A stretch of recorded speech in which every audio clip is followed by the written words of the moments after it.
Welcome back, English learners. You know, there's always that moment, isn't there? That split second when you meet someone new and you just have to introduce yourself. It can feel like walking a tightrope, especially when you're speaking a new language. Absolutely, Monica. It's like your brain suddenly forgets every English word you've ever known, right? You just stand there, maybe a bit awkward, wondering, what do I even say? That first impression is so crucial, and introductions are the gateway. Exactly. And it's not just about saying, "Hi, my name is." It's about setting the tone, making a connection, and feeling confident while you do it. Today, we're diving deep into the art of giving a great introduction in English conversation. We're going to break it down.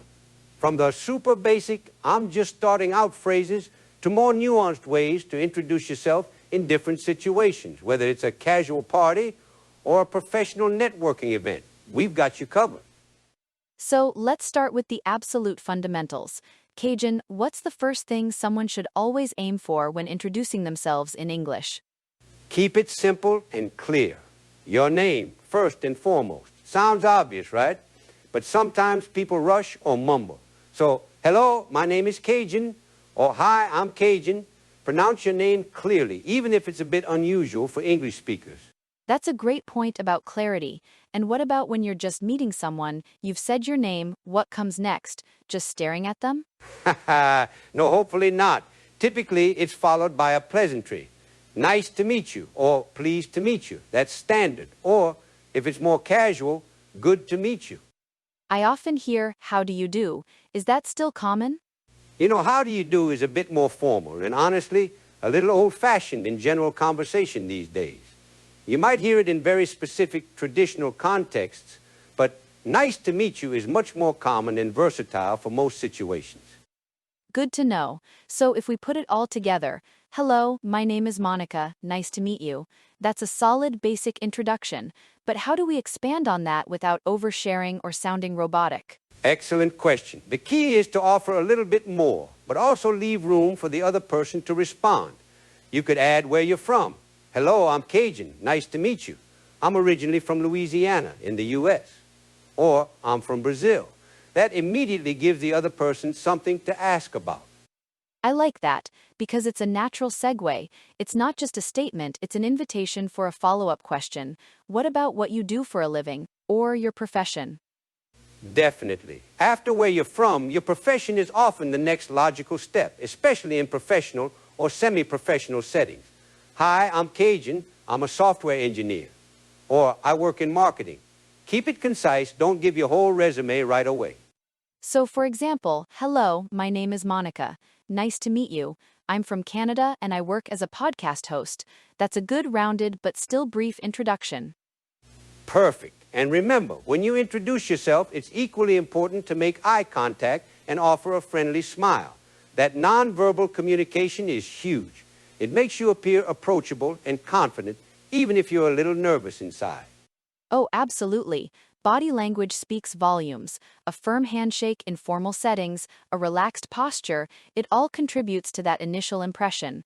What about situations where someone introduces you, like if a friend introduces you to a new person? Ah, that's slightly different. If someone says, Monica, this is Cajun, then you just respond with, hi, Cajun, nice to meet you. Or it's a pleasure to meet you. You don't need to reintroduce yourself with your full name unless it wasn't clear. Right, because your friend already gave your name, you're just confirming and acknowledging. That's a subtle but important distinction. Let's talk about the difference between formal and informal introductions. Say you're at a professional conference versus a casual barbecue. Huge difference. At a professional conference, you'd lean towards, hello, my name is full name. It's a pleasure to meet you. You might offer your job title or company right away. I'm full name and I'm a marketing manager at XYZ Corp. Handshake is definitely a must. And probably less personal details up front. You wouldn't immediately talk about your cat or your weekend plans. Exactly. You're there to network, so you focus on your professional identity. Now, at a casual barbecue, hey, I'm Cajun. Maybe even just, Cajun, what's up? Good to meet you. You'd probably offer a first name only, and you could immediately transition into more personal, lighthearted topics like, how do you know the host? Or, have you tried the burgers? I think it's important to gauge the environment. If everyone else is super casual, you don't want to be the one giving a super formal business introduction. Totally. Observe first if you can. Listen to how others are introducing themselves. If it's a mix, you can always start slightly more neutral and then adjust. Hi, I'm Cajun. Nice to meet you. That works almost anywhere. That's a fantastic tip. Adaptability is key in conversation. Now, what about when you want to make a more memorable introduction, beyond just the basics? Okay, this is where you can get a little creative. If appropriate for the situation, you can add something unique or a commonality. For instance, if you're at a specific event, you could say, "Hi, I'm Cajun, and I'm really excited about this AI workshop." It immediately shows your interest and gives a topic of conversation. Or, if you know a mutual friend, "Hi, I'm Monica, I'm a friend of Sarah's, she told me I had to meet you." That establishes a pre-existing connection, which can be a great icebreaker. Yes, finding a common ground is so powerful. Or, if someone asks, "What do you do?" instead of just saying, "I'm a teacher," you could say, "I'm a teacher, and I absolutely love helping young minds discover the joy of reading." It adds personality and passion. That's excellent. It moves from a simple fact to a more engaging statement. It gives them a hook, something to remember you by, and a natural follow-up question about your passion.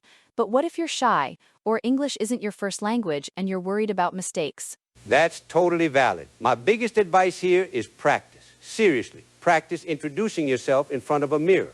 Record yourself on your phone. Listen back. Does it sound natural? Is it clear? The more you practice, the more automatic it becomes, and the less you'll have to think about it in the moment. That's great advice. Also, remember that most native speakers are very understanding. They appreciate the effort. Don't be afraid to say, "English isn't my first language, but I'm trying to practice." Most people will be delighted to help you along. Yes, absolutely. It even breaks the ice in a different way. It shows vulnerability, which can be endearing. And remember, it's a two-way street. After you introduce yourself, it's your turn to ask the other person about themselves. Oh, that's crucial. I've been in conversations where one person just talks about themselves endlessly. It's not a monologue, it's a dialogue. So after "nice to meet you," you might ask, "And what do you do?" or "How do you know the host?" Bingo! Show genuine interest. Ask open-ended questions that can't be answered with just a yes or no. What brings you here today? What are you hoping to get out of this event? That encourages them to share more and keeps the conversation flowing. And listening actively is just as important as speaking.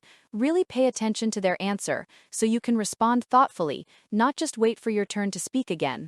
Right. It's not just about delivering your lines, it's about engaging. And if you're not sure what to say, you can always revert to a compliment. "I love your jacket," or "That's an interesting point," just to keep things light and friendly. Let's touch on some common mistakes people make. What's one that comes to mind, Cajun? Oh, talking too much about yourself. It's easy to get nervous and just ramble.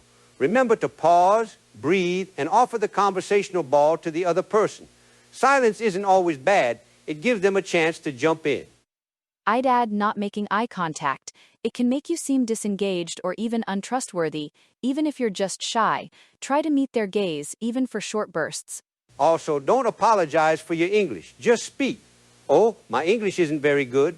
No, just go for it. People appreciate the effort more than perfect grammar. That's a big one. Confidence really does make a huge difference. Think about it, even native speakers make mistakes. It's part of being human. So for our listeners, what's a practical exercise they can do this week?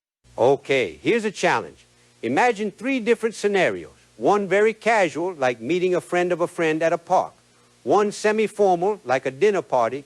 And one professional, like a networking mixer. Write down or rehearse 3 different introductions for yourself, tailored to each situation. Love that.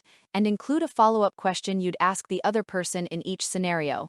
That way you're not just practicing your part, but also how to engage them. It builds that muscle for natural conversation. Exactly. And remember, every conversation is an opportunity to learn and grow. Don't be afraid to make mistakes. That's how we improve.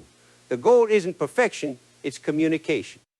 Beautifully said, Cajun. So to recap, start with your name, add a pleasantry like "nice to meet you," offer a little more about yourself, where you're from, what you do, and most importantly, ask questions and listen actively, and practice, practice, practice. And remember those nonverbal cues. Smile, make eye contact, and project confidence. You've got this. That first impression is just the beginning of a great conversation. Thanks for joining us, everyone. We hope this episode helps you feel more prepared and confident in your next English introduction. Until next time, keep practicing, keep learning, and keep connecting. See you next time. Don't be shy out there.